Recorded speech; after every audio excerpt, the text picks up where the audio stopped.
सजदो रब सां ताल्लुक़ वॾी शइ आहे। ख़ासि तरह सां शाबानुल मुअज़्ज़म जो महीनो आहे। हिन महीने जी वॾी फज़ीलत आहे। हुज़ूर पाक सल्लल्लाहु अलैहि वसल्लम शाबान जे महीने में रोज़ो घणो रखदा, घणो रोज़ो रखदा। अम्मा आयशा रज़ियल्लाहु अन्हा थी फरमाए रमज़ान खां बाद जंहिं महीने में घणे खां घणो रोज़ो नबी पाक सल्लल्लाहु अलैहि वसल्लम रखंदा हुआ, शाबान जो महीनो हूंदो, छो रोज़ो घणो रखंदा हुआ? उन जूं हिकमतूं इहे आहिनि। हिकिड़ी इहा हिकमत आहे त पूरे साल जी इंसान जी रिपोर्ट रब वटि जेका हाज़िर थींदी आहे शाबान जे महीने में पेश थींदी आहे। इन जे करे हुज़ूर पाक सल्लल्लाहु अलैहि वसल्लम रोज़ो घणो रखंदा हुआ ताकि मां मुहम्मद मुस्तफ़ा जी कारगुज़ारी सालाना रिपोर्ट रब वटि रोज़े जी इबादत सां हुजे। उम्मत खे तालीम हुई ताकि उम्मत शाबान जे महीने में घणे खां घणो रोज़ो रखनि।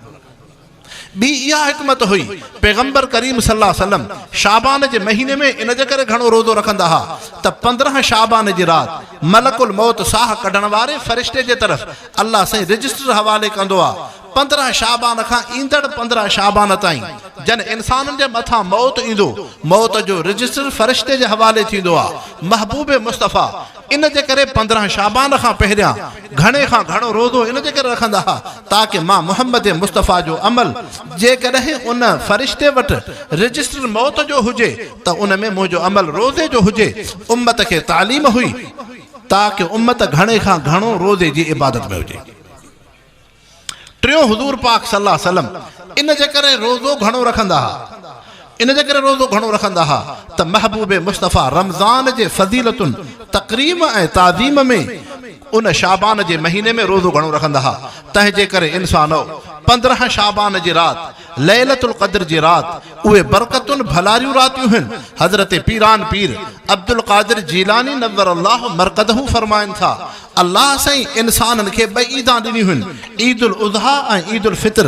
लेकिन रब साईं फ़रिश्तनि खे 2 ईदां ॾिनियूं आहिनि, हिकु शब बरात, ॿियो लैलतुल क़द्र। तंहिंजे करे फ़रिश्ता राति जो निंड न कंदा आहिनि, निंड खां पाक आहिनि।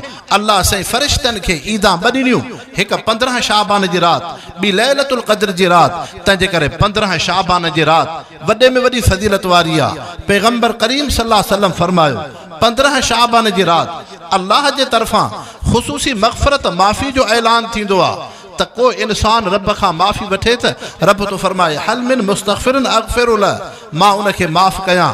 सांझीअ खां वठी सुबुह ताईं रब जे तरफ़ां माफ़ी जो ऐलान थींदो आहे। तंहिंजे करे 15 शाबान जी राति वॾी फज़ीलतुनि बरकतुनि वारी राति आहे। महबूब मुस्तफ़ा फरमायो 2 इंसाननि खे माफ़ी न मिलंदी आहे, हिकु मुशरिकुन, ॿियो मुशाहिन। मुशाहिन मुशाहिन जूं मानाऊं मुख़्तलिफ़ आहिनि अरबी जे अंदरि। हासिद ऐं जंहिं इंसान में कीनो आहे उनखे बि मुशाहिन चइबो आहे। जेको बिरादरी खे टोड़े उनखे बि मुशाहिन चइबो आहे। जेको ज़िना शराब करे उनखे बि मुशाहिन चइबो आहे। जेको ज़ुल्म ज़्यादती करे उनखे बि मुशाहिन चइबो आहे। जेको तकब्बुर गुरूर में हले उनखे बि मुशाहिन चइबो आहे। लुग़त अरबी जे अंदरि मुशाहिन जे लफ़्ज़ जूं मुख़्तलिफ़ माना हुन। तंहिंजे करे उलमा इकराम फरमायो मुशरिक खे बि माफ़ी न मिलंदी, जंहिं इंसान में हसद आहे उनखे बि माफ़ी न मिलंदी, जेको बिरादरी खे खां नफ़रत करे थो उनखे बि माफ़ी न मिलंदी, जेको तकब्बुर गुरूर सां हले थो उनखे बि माफ़ी न मिलंदी, जेको गुनाहनि ते मुसर आहे उनखे बि माफ़ी न मिलंदी। तंहिंजे करे इंसानो 15 शाबान जी भलारी राति अचण वारी आहे। छो न तव्हां असां इंसान रोज़ो जी इबादत कयूं, नेक अमल कयूं। कम से कम जेकॾहिं रोज़ो नथा रखूं त पोइ कम से कम इंसान ईअं त करे जो इहे ॾिहाड़ा इहे रातियूं इंसान ग़फ़लत गुनाहनि में न गुज़ारे, बल्कि रब जे ज़िक्र इस्तिग़फ़ार ऐं बंदगी में गुज़ारे ताकि तव्हां असांजो अमल नेक साले रब वटि पेश थिए। ऐं मुसलमानो हिकिड़ी शइ सम्झो, 15 शाबान जी राति पैगंबर करीम सल्लल्लाहु अलैहि वसल्लम का इबादत मख़सूस न आहे कई, का इबादत मख़सूस न आहे कि हेतिरा नफ़िल पढ़ो न। अलबत्ता हुज़ूर पाक सल्लल्लाहु अलैहि वसल्लम सहाबा किराम नेक सालिबाननि 15 शाबान जी राति फज़ीलत सम्झी इबादतूं कयूं आहिनि। तंहिंजे करे 15 शाबान जी राति का मख़सूस इबादत दीन में न आहे। अवां नमाज़ पढ़ो, क़ुरान पढ़ो, ज़िक्र कयो, इस्तिग़फ़ार पढ़ो, नेक अमल कयो। पैगंबर करीम सल्लल्लाहु अलैहि वसल्लम फरमायो ला युक़बलु अमलुल अब्द इल्ला सवाबन, इंसान जो उहो अमल क़बूल आहे जेको सिधो हुजे। समझो मुसलमानो दीन खे, दीन तव्हां असांखे इहा शइ थो चवे उदखुलू फ़िस्सिल्म काफ़ा, पूरे जा पूरा इस्लाम में अचो। ईअं न आहे त हिकु पेर दीन में आहे ॿियो पेर तव्हांजो दुनिया जे ख्वाहिशात में हुजे, न, तव्हांजा ॿई पेर दीन इस्लाम में हुजनि। महबूब मुस्तफ़ा फरमायो इंसान जो उहो अमल क़बूल आहे जेको सिधो हुजे। उन हीअ मुहम्मद मुस्तफ़ा जे नेक तरीक़े ते, सहाबा जे तरीक़े ते, क़ुरान शरीफ़ जी रोशनाईअ ते, जे तव्हांजो अमल केॾो बि भलो आहे पर क़ुरान मुहम्मद मुस्तफ़ा जे तरीक़े ते न आहे, रब वटि क़बूल न थींदो। उन जो मिसाल सम्झो। तव्हां असां इशा जी नमाज़ पढ़ंदासीं। इशा जी नमाज़ घणी आहे? 4 रकात। पहिरें अतहियात खां बाद 3 रकात ते वञिबो आहे। हाणे हिकिड़ो शख़्स थो चवे त मुंहिंजी दिलि में हुज़ूर पाक सल्लल्लाहु अलैहि वसल्लम सां मोहबत आहे, मां आशिक़ रसूल आहियां, मां दुरूद पढ़ंदुमि, दुरूद बि इब्राहिमी पढ़ंदुमि, मां उलमा बुज़ुर्गान दीन खां ॿुधो आहे दुरूद पाक जी वॾी फज़ीलत आहे।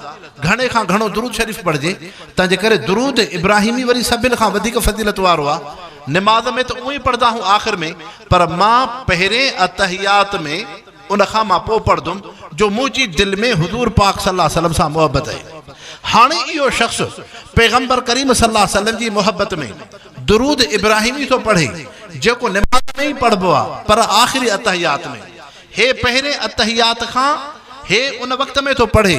हाणे इहो इंसान जे भुल में पढ़े त निमाज़ थी वेंदसि, पर जेकॾहिं ॼाणी वाणी इन दुरूद शरीफ़ पढ़ियो, वञी मौलाना अली हसन साहब उलमा मुफ्तियान खां वञी फतवा वठो, जेको ॼाणी वाणी पहिरें अतहियात खां बाद दुरूद शरीफ़ जेकॾहिं इन पढ़ियो त निमाज़ ई न थींदसि।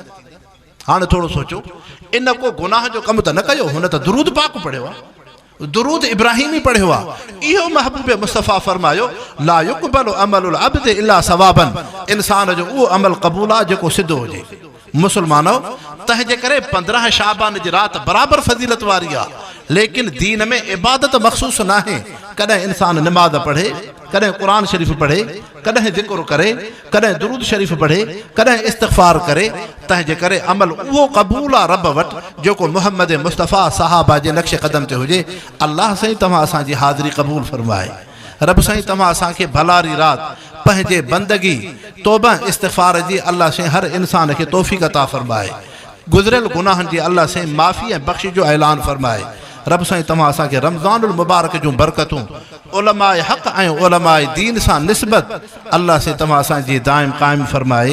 वमा अलैना इल्लल बलागुल मुबीन। या अल्लाह या रहमान या रहीम। अल्लाह साईं हिन इज्तिमा खे अल्लाह साईं जेका हाज़िरी आहे रब साईं तूं पंहिंजी बारगाह में शर्फ़ क़बूलियत अता फ़रमा, बीमारनि खे शिफ़ा अता फ़रमा, मुहताजनि जूं ज़रूरतूं पूरियूं फ़रमा, क़ब्र क़यामत असांजी रोशन फ़रमा। अल्लाह साईं हे मुसलमान जेके तुंहिंजी रज़ा जी ख़ातिर दीनी इज्तिमा में हाज़िर थिया आहिनि, रब साईं सभिनी खां तूं राज़ी थी। अल्लाह साईं गुनाहनि जी माफ़ी अता फ़रमा। 15 शाबान जी रात अल्लाह साईं असांजे लाइ मग़फ़िरत पंहिंजे रज़ा जो फ़ैसिलो फ़रमा। रमज़ानुल मुबारक जूं बरकतूं नसीब फ़रमा। असांजो ज़ाहिर बातिन पंहिंजे क़ुरान शरीफ़ जे मुआफ़िक़ बणाए। अल्लाहुम्मा अर्ज़ुक़ना तिलावतहु आना अल-लैल व आना अन-नहार व सल्लल्लाहु तआला अला ख़ैर ख़ल्क़िही मुहम्मद व आलिहि व बारक वसल्लम।